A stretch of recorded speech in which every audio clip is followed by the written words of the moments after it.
और भी कोई कंपनी का प्रोसेस चल रहा है क्या? आज तो नहीं है ना, कल था सेल लेवल का, आज थोड़ी कुछ DXC के अलावा। सर सेलेबल के HR वगैरह चल रहे हैं बस कुछ के। अच्छा।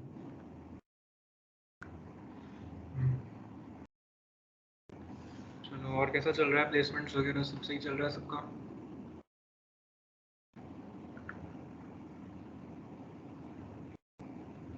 बहुत कम बच्चे हैं यार, 23 तो।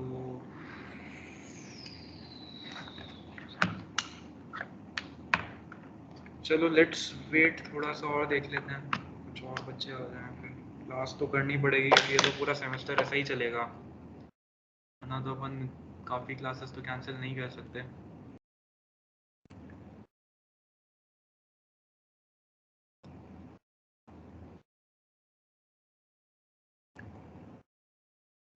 Let's wait for another 2 to 3 minutes, other after that I will start, है ना? एक बार कोई जना उस पर ग्रुप पे मैसेज डाल दो कि those who are not having interviews please join.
Okay, I think अपन स्टार्ट करते हैं, है ना? हाँ चलो। सो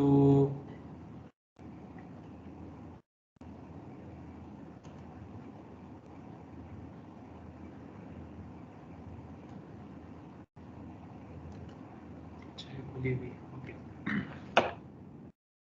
सो let's have a quick recap, हमने लास्ट क्लास में क्या पढ़ा था? So we discussed about the measuring properties, that what are the properties based upon which we can measure the network. So basically we were talking about this 3-4 properties like degree distribution, what is the kind of degree distribution the graph is having, the path length, the clustering coefficient, and the connected components. Okay. Then we saw that how do we define the degree coefficient, degree distribution in a graph. So let's say we calculate number of nodes with degree 1, number of nodes with degree 2, number of nodes with degree 3, and so on. And this gives us a distribution of our degree. Okay. So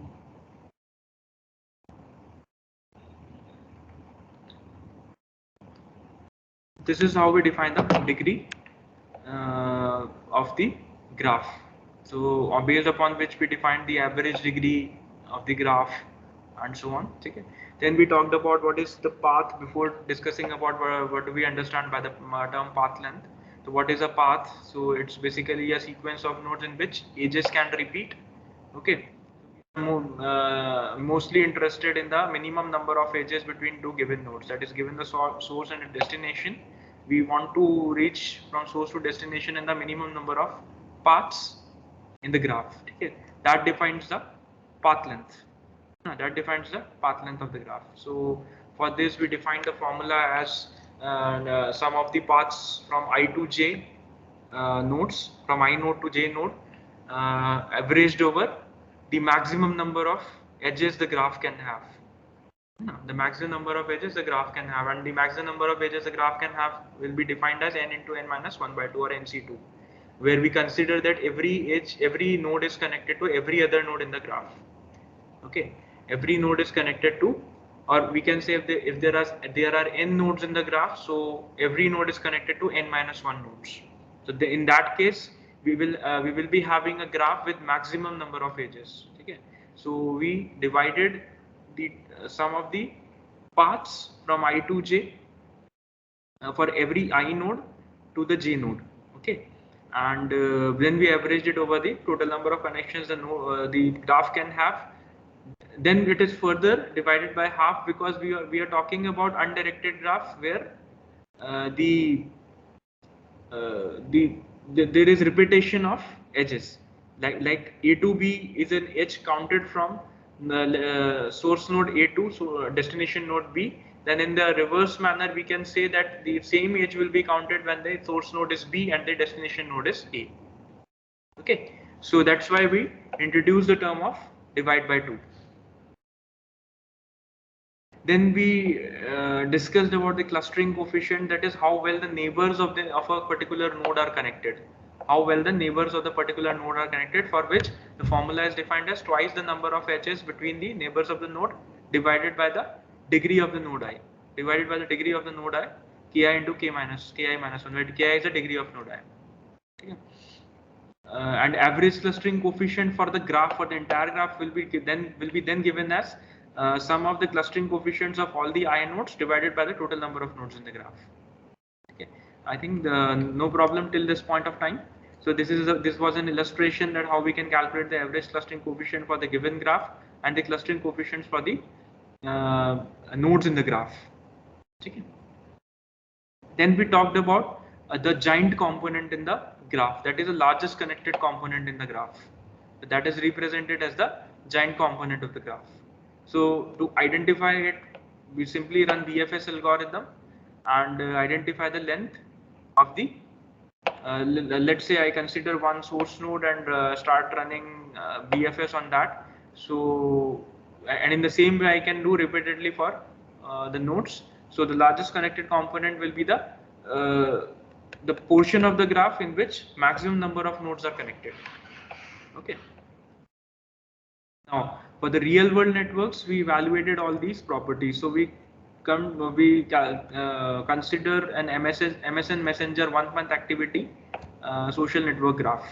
Okay, so these are the metrics of the graph, that 245 million users responds the 245 million users are logged in, 180 million users engaged in conversation. So we consider these 180 million nodes only, more than 30 billion conversations, more than 255 billion exchange messages. Okay, so based upon this we find the graph as 180 million people that forms a node and 1.3 billion edges, that is for the connections. Okay. Now, further, if we try to calculate the degree distribution, it turned out to be like this. So this from this type of degree distribution, we cannot make much sense. So what we calculated log on both the scales of the graph, and we got this kind of a curvature of the degree distribution. This is a log scale graph, and commonly known as log degree distribution. And this kind of a degree distribution is referred to as, इसको क्या term बताई थी मैंने, power law distribution. इसको हम क्या बोलते हैं, पावर लॉ डिस्ट्रीब्यूशन. किसी को डाउट इसके अंदर, यहाँ तक के कॉन्सेप्ट्स में,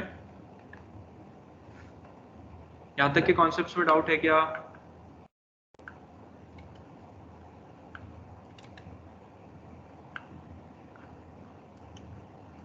नो सर. अरे भाई बाकी जने क्या सुन रहे हो, नहीं सुन रहे हो? कपिल देशमुख,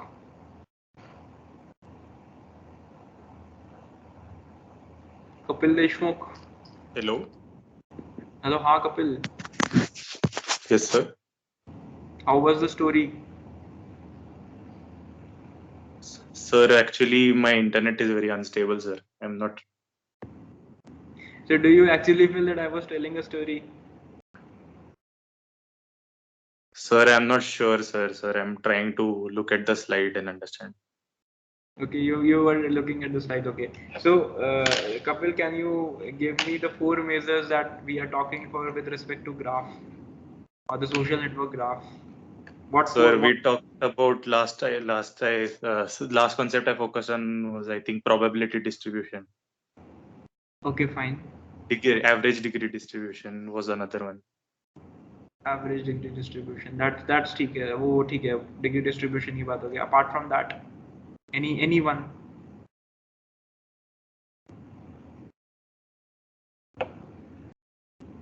ज्योति स्वरूप.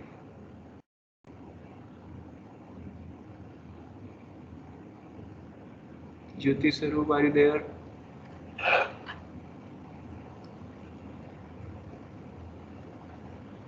अरे भाई ऐसे मत करो, मैं कोई डांट थोड़ी रहा हूँ. मैं एक्चुअली ये श्योर होना चाह रहा हूँ कि समझ में भी आ रहा है ना. मैं यहाँ पे बोलता जा रहा हूँ और उसका कोई नतीजा नहीं निकल रहा. अगर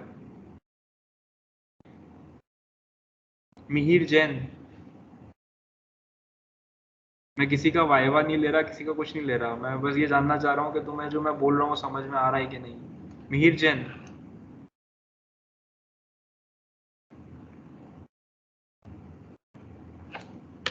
क्या कुछ बच्चे ऐसे भी हैं क्या जो DXC का इंटरव्यू में भी लॉगिन करे बैठे हैं और यहाँ पे भी लॉगिन करे बैठे हैं? अगर ऐसा है तो प्लीज वो लोग क्विट कर जाओ. आप DXC वो ज्यादा इंपॉर्टेंट है, DXC के इंटरव्यू में शिफ्ट हो जाओ.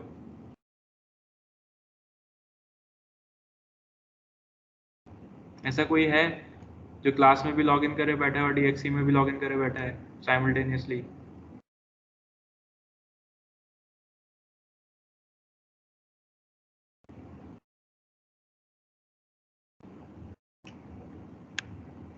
लीजा तारिक.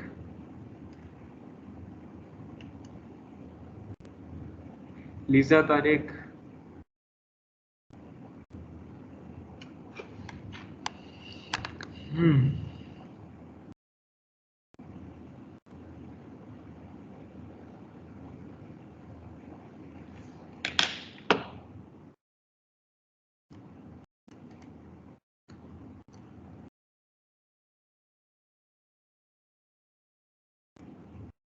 आदित्य राठौर.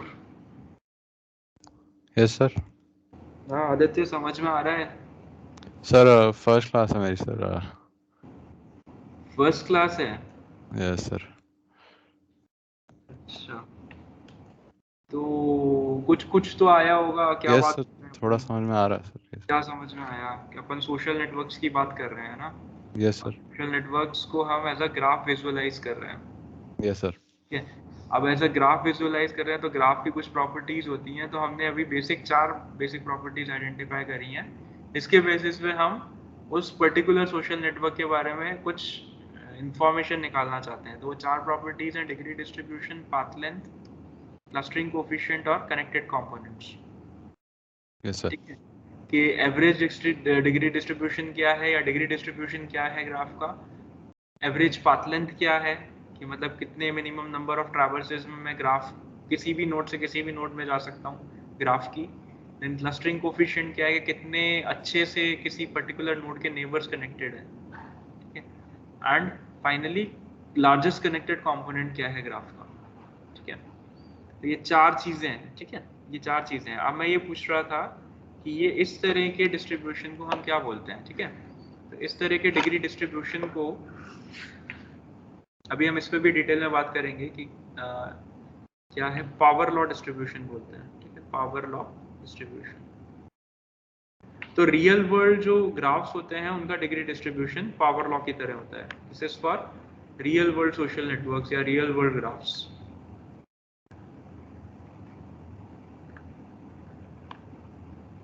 ठीक है, this is power law distribution, जिसमें ये हेवी टेल्ड होता है। इसको पावर लॉ हम क्यों बोलते हैं, कि ये हेवी टेल्ड डिस्ट्रीब्यूशन होता है।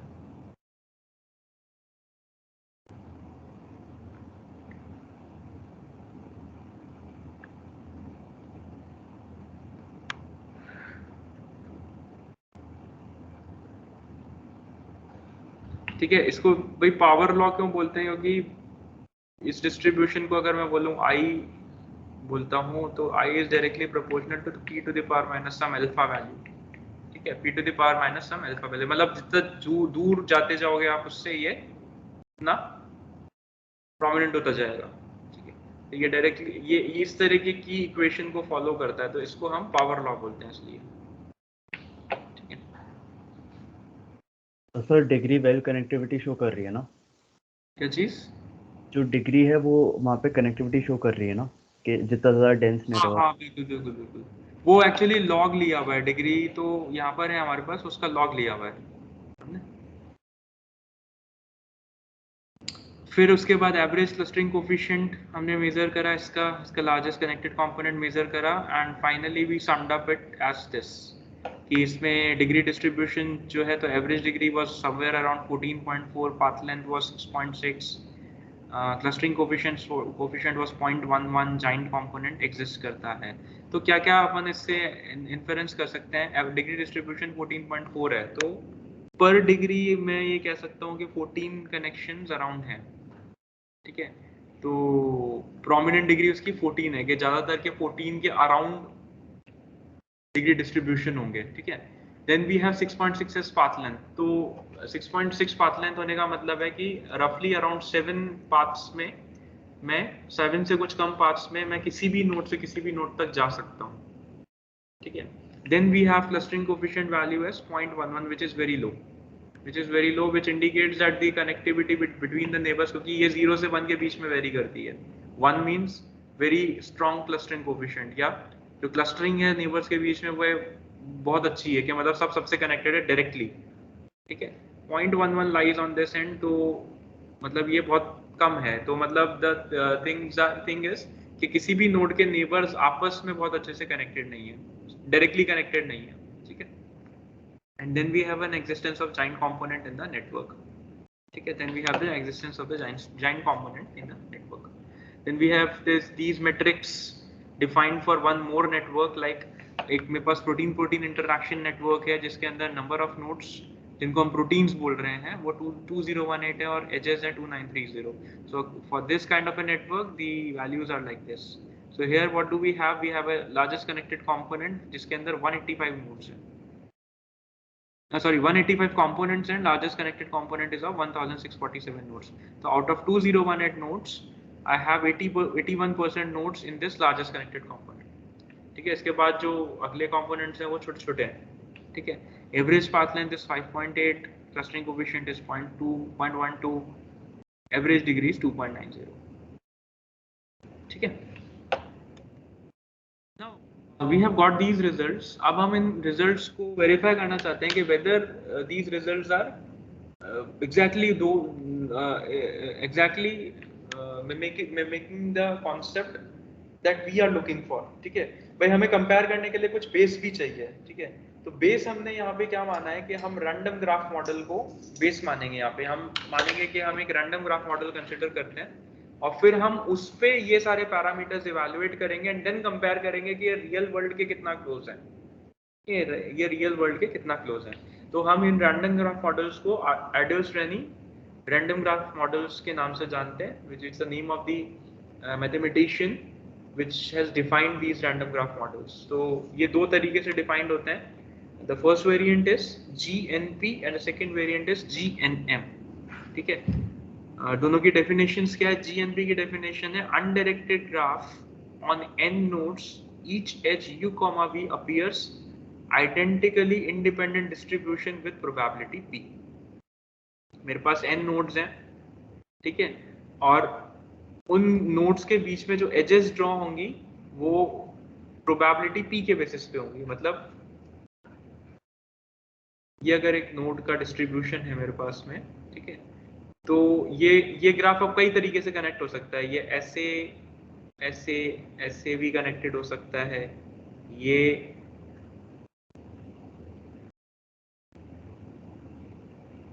ऐसे ऐसे ऐसे और ऐसे भी कनेक्टेड हो सकता है, ये ऐसे भी कनेक्टेड हो सकता है, ठीक है, फिर इन दोनों के बीच में एज ना हो, तो there are number of ways. तो ये जो सिलेक्शन ऑफ एज, मतलब ये जो एज ड्रॉ होने की प्रोबेबिलिटी है वो प्रोबेबिलिटी p है, एंड इट इज मतलब हर एज के अपीयर होने की प्रोबेबिलिटी इक्वल है, ठीक है। तो उसमें से कुछ एजेस अपीयर होंगी, कुछ एजेस अपीयर नहीं होंगी, ठीक है, because the probability of appearance of each edge is equivalent, ठीक है। Then we have another kind of a graph, G n comma m, undirected graph with n nodes and m uniformly random picked edges, ठीक है।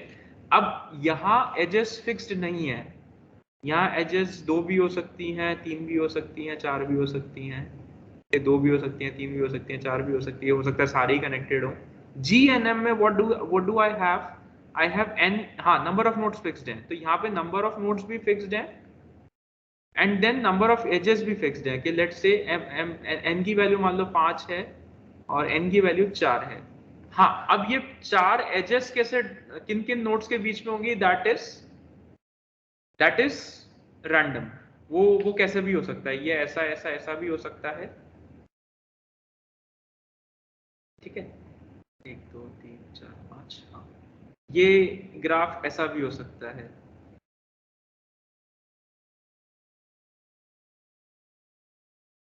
1 2 3 4 5, हाँ, अच्छा ये sorry 5 nodes और 5 ये adjust कर देते हैं, ठीक है। तो here I have the number of random picked edges, m uniformly random picked edges, and the distribution is again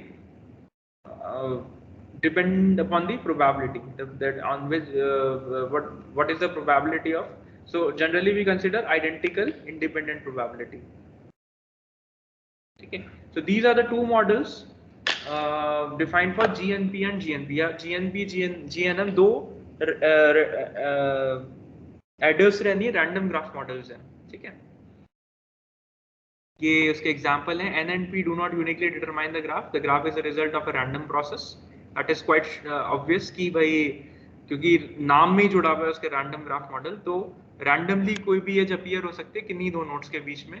we can have many different realizations given the same n and p, that is p is the probability of distribution। तो ये number of nodes है, ये एक realisation है कि number of nodes same है तीनों graph में, लेकिन the types the graph symmetry is different in all the 3 cases, ठीक है। And n is the total number of nodes, that is given as 10, p is the probability of picking an edge between any 2 nodes, ठीक है, so that is 1/6।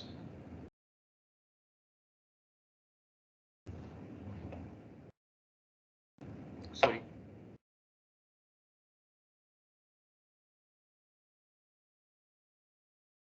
इसमें कोई doubt अभी तक? आगे चले, ओके।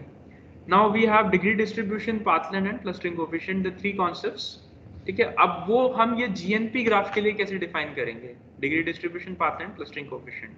तो फर्स्ट है डिग्री डिस्ट्रीब्यूशन। जीएनपी के केस में we define the GNP distribution as binomial distribution. Since it's a random process, ये random process है, तो हम random process को किससे denote करते हैं? Binomial distribution से denote करते हैं. That is probability of picking k edges from n minus, क्योंकि जिस एज की सॉरी k नोड्स उसमें से हमको k या इसको आप ऐसे समझो कि एक नोड जो जिससे हमें कनेक्शन डिटरमाइन करने हैं या डिग्री डिटरमाइन करनी है, तो उसको छोड़ के we have n minus 1 choices.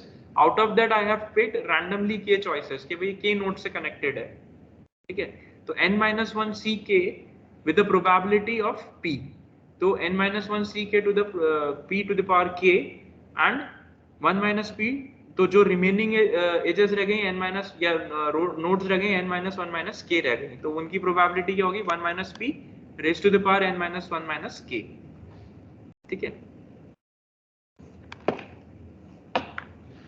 तो कैसे डिफाइन किया इसको? n माइनस 1 ck को select k nodes out of n minus 1, p to the power k में probability of having k edges and 1 minus p n minus 1 n minus k probability of missing the rest of the n minus 1 minus k edges. ठीक है, तो ये distribution हुआ. ये we have defined the distribution function for degree distribution of a random graph और GNP graph. ठीक है, ये याद रखना, मतलब ये दिमाग में रखना कि किसी रैंडम ग्राफ का जो प्रोबेबिलिटी डिस्ट्रीब्यूशन है, डिग्री डिस्ट्रीब्यूशन है, that is being defined like this. ठीक है, now for this the mean and variance are given as below. The mean value is given as p into n minus 1. ठीक है, and the variance value is given as p into 1 minus p into n minus 1. This is well defined. ये defined होते हैं किसी भी binomial function के लिए. k बार क्या होगा और sigma square क्या होगा. ठीक है, and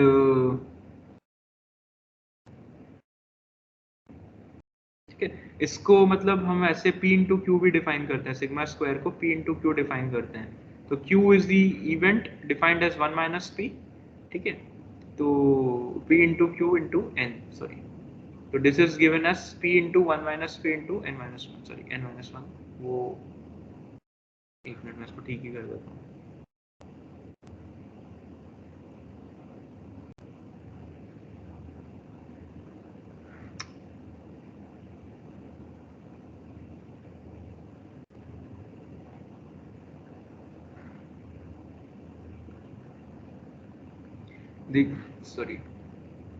Sigma square is defined as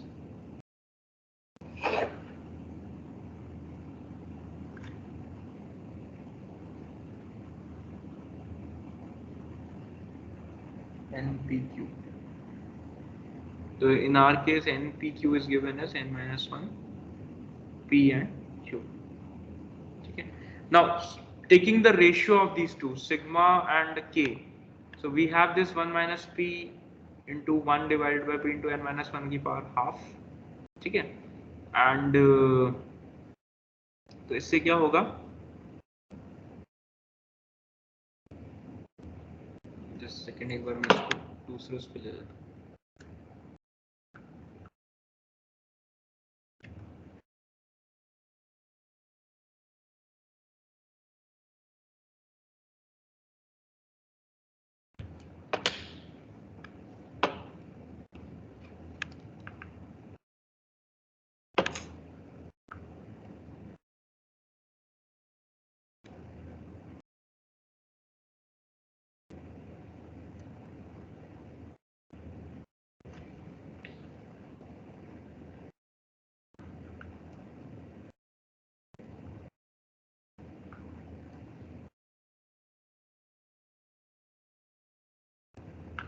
किसी को कोई डाउट तो नहीं आ रहा? इसको मैं अभी देखता हूँ, सॉल्व करके दिखाता हूँ अभी आपको.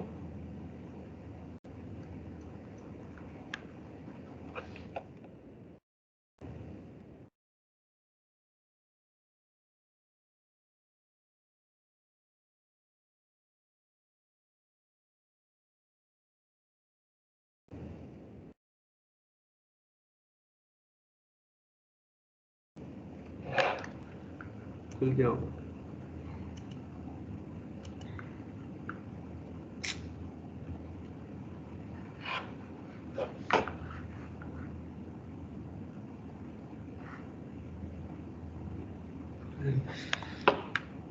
चलिए एक काम करिए, मीनवाइल आप लोग ना वो अटेंडेंस फिल कर दीजिएगा।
अब इसे भर देना इस पे, है ना, अटेंडेंस।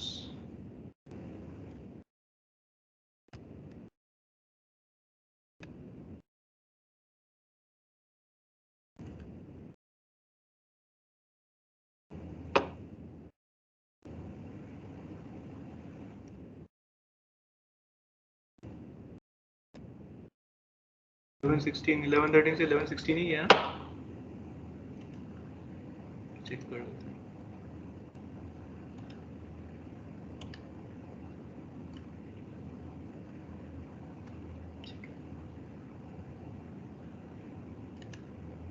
ओके, लेट्स सी ये ना ऑन हो गया क्या?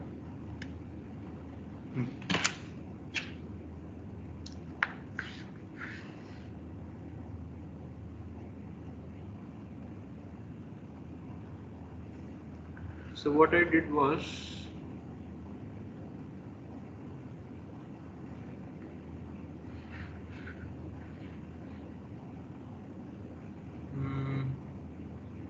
the key bar is defined as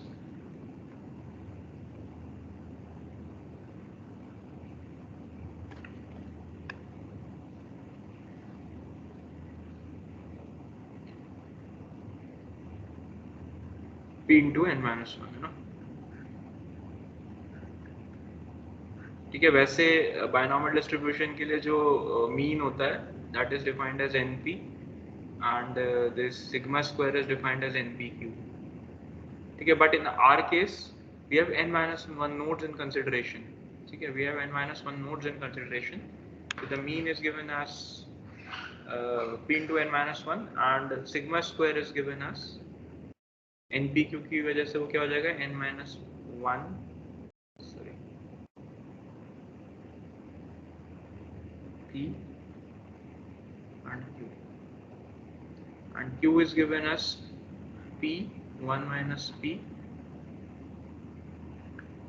and n minus 1. ठीक है,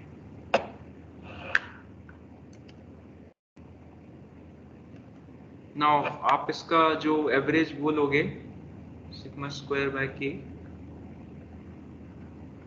आई थिंक के, सॉरी, के बार बाय सिग्मा स्क्वायर है या सिग्मा स्क्वायर, हाँ ठीक है, सिग्मा स्क्वायर बाय के बार। तो हमको ये वैल्यूज वहाँ प्लेस करनी है, तो p into 1 minus P into n minus 1 and this is given as p into n minus 1.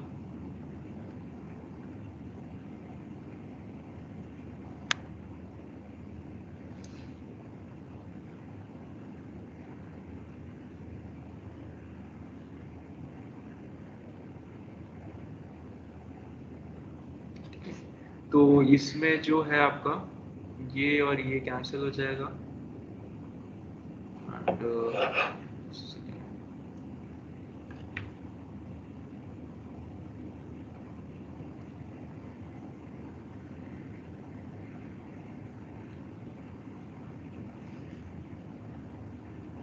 Okay, and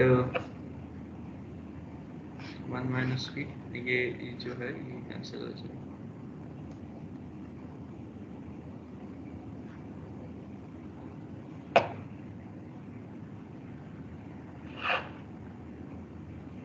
but ये कैंसिल हमें करके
फिर ये n तो मान ही पाएगा इसमें. ठीक है, देखते हैं.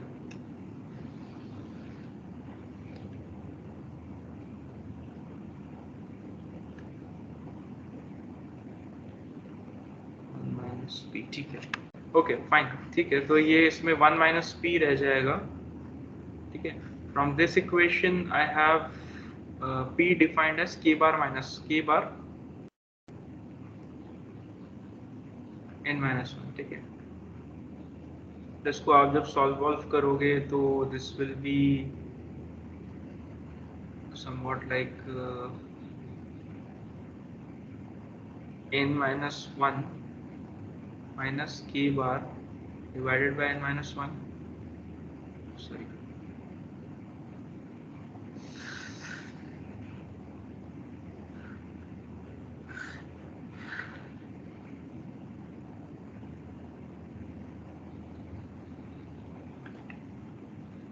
या हम एक काम कर सकते हैं. सॉरी, इसको हम एक काम करते हैं. हम इसको थोड़ा अलग तरीके से सॉल्व करते हैं.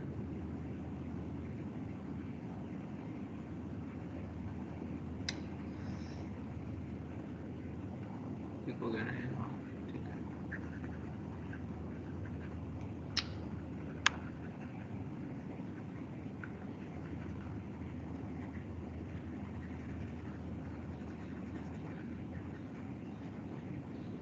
इसको ऐसे नहीं सॉल्व करते हैं, कंफ्यूजन क्रिएट करेगा.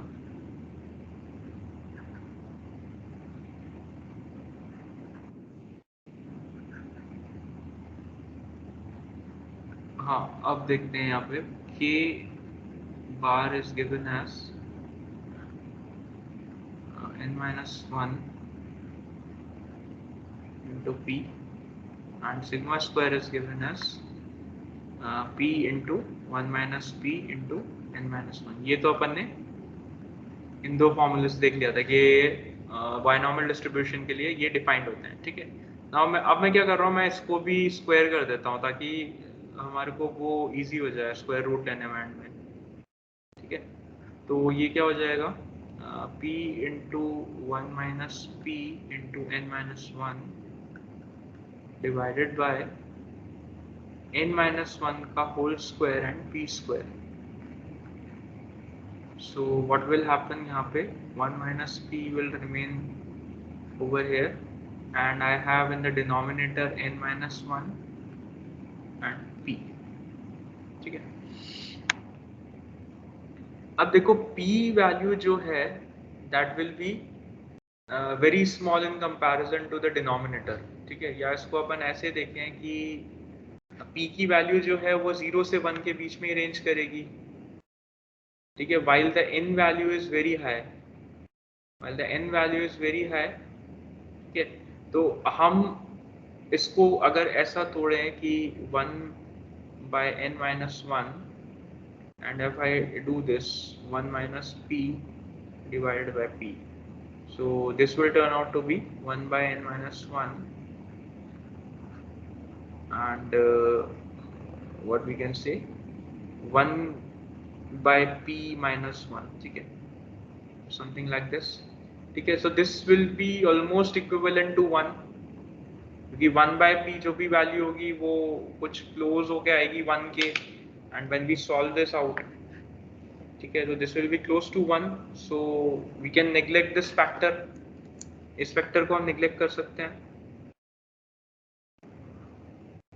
ठीक है, इसको हम नेग्लेक्ट कर सकते हैं. जैसे मान लो p की वैल्यू 0.9 आती है, तो क्या होगा, p की वैल्यू 0.9 है तो 1 by 0.9, तो this will B 10 by 9 minus 1, ठीक है. तो ये 1 by 9 होगा, तो समवेयर अराउंड 1 के अराउंड रहेगा, तो हम इसको नेग्लेक्ट कर सकते हैं इस फैक्टर को. When we neglect this factor, तो I finally get sigma square divided by average degree का k square is equal to 1 by n minus 1, and finally I have sigma by k bar is equal to 1 by n minus 1 की power half, ठीक है. This is what is being proved over here.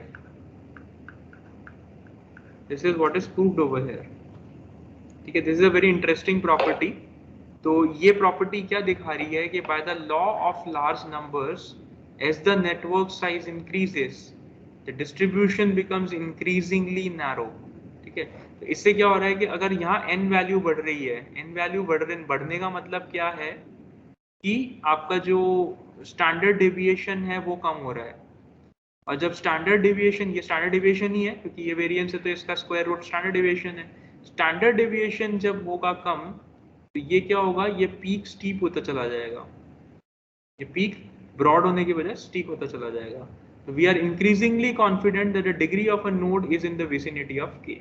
तो अगर ऐसा हो रहा है, जैसे